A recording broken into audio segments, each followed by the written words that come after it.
Now, there is something that, according to the Washington Post, is the #1 cause of daily stress. Well, it could be Hillary and Trump. That is right. Politicians are actually stressing us out. To explain more, author Michelle Bersell is sitting down with us. Michelle, thank you so much for joining us this morning. My absolute pleasure to be here. So is it true that this presidential election can actually be causing us stress? It is absolutely true. I see it in my own practice. Medical doctors are seeing it. Massage therapists are seeing it. And it isn't a surprise given the poll with the Washington Post that said politicians are the #1 source of daily stress. So with April being Stress Awareness Month, it's a great opportunity for the viewers to know that this is real and how to help deal with it in a healthier way. Well, you actually have like a quiz we can take, right? Where it'll determine how we're feeling? Absolutely. So first of all, do you spend more than an hour each day on TV trying to focus on what that opposing candidate is saying? If so, this is a cause to stress. There's a difference between disliking a candidate and despising a candidate. If you're really in that place of you can't stand that other candidate, you are likely stressing yourself out. If you feel sick to your stomach when you watch that other candidate on TV, another sign you're stressing yourself out. And if you get to the point where you feel hopeless or worried, and we've heard the people say, if somebody gets elected, I'm ditching America off to another country. I go, you're stressing yourself out politically. Oh, yeah.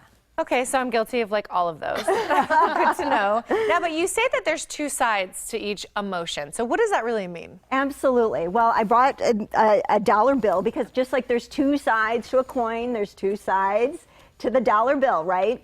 And the core of stress is emotions. What we teach is that there's a disempowered or a fear-based side, and then there's an empowered side. So when you're angry, we're not saying the disempowered side is your anger and we're flipping it to happiness. We're saying, no, the disempowered side is telling you you're in a place of blame. You're not really in your power, and this anger is trying to signal to you, hey, I'm feeling powerless. You're being called to step into your power. So when it comes to politics, rather than focusing on the worst case scenario and trying to ream that candidate that you hate, it's really focusing on the positive. Put your energy towards that candidate that you love. And we can do this with anxiety as well. People are feeling anxious, they're in a place of worry. Flip it to the empowered side where you're coming from a place of trust. Hey, we will continue to thrive as a country no matter who wins the election. And I had no idea that there's an entire institute that's basically geared towards this. The the International Institute for Emotional Empowerment. I didn't know that was a thing, but we all experience stress, so this is something we all need. But do they also talk about how to just handle stress in general? Absolutely. It's IIEE for short. And what we do is we get to the core of stress, which is negative emotion, teach people, whether it's sadness, anxiety, jealousy, guilt, no matter what it is, that there is an empowered version. It's actually signaling to you how to get back to a place of emotional well-being. So then where can we go for more information about everything we're talking about today? And I'm sure there's even more that we're not talking about today. Absolutely. Well, you can visit either iiee.training or michellebersell.com. And we have free kits for you to help you go deeper into this work.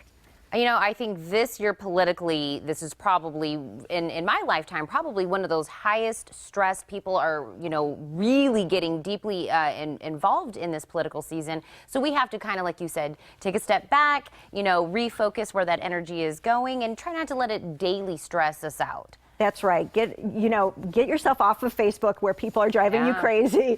Pull away from the computer and the TV a bit and really do things to help you visualize what you want and what you desire as the outcome. I think that's great advice. That's why we have you today here. Michelle, thank you so much for coming. My absolute pleasure. Thank you. So a reminder one more time, to get more information, including free well-being training, log on to michellebersell.com.